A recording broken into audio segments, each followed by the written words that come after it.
Alors nous avons vu successivement comment on pouvait communiquer avec ce patient et comment avec la méthode du dispositif clin d'œil on pouvait accéder à ce millier de mots assez facilement et rapidement.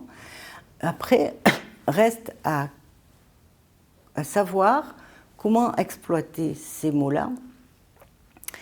Lorsque vous allez faire des simulations dans le cadre de cette formation, vous partez sur un patient hypothétique et sans aucun élément de vie du quotidien. Alors bien sûr, lorsque vous serez en présence d'un patient, tout cela sera contextualisé et lorsque vous aurez un mot, eh bien, il va falloir trouver des éléments qui peuvent s'y raccrocher par rapport au vécu récent du patient.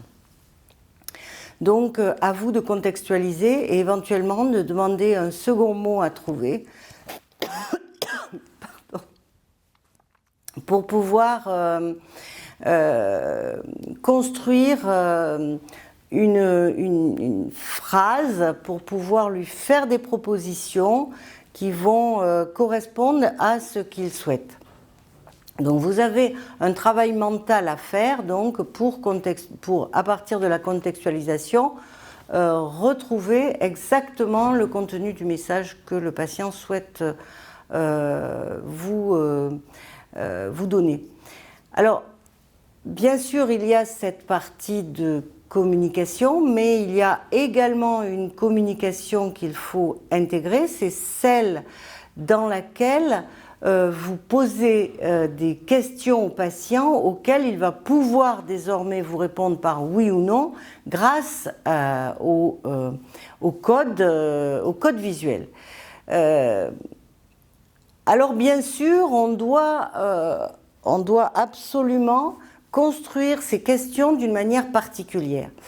Je vous donne un contre-exemple qui m'est arrivé lorsque j'étais hospitalisée, donc tétraplégique et trachéotomisée.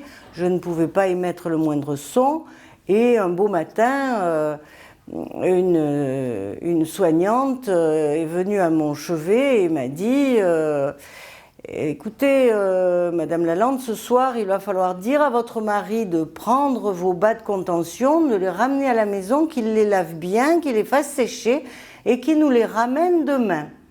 Et franchement, il était totalement impossible pour moi de transférer ce message. Voilà, qui n'était...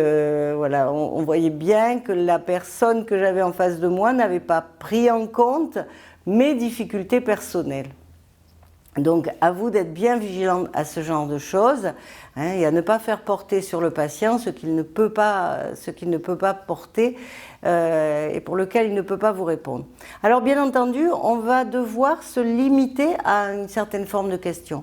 Ce sont des questions de type fermé, bien entendu, puisque les seules réponses du patient ne peuvent être que oui ou non. Donc, c'est obligatoirement une question fermée.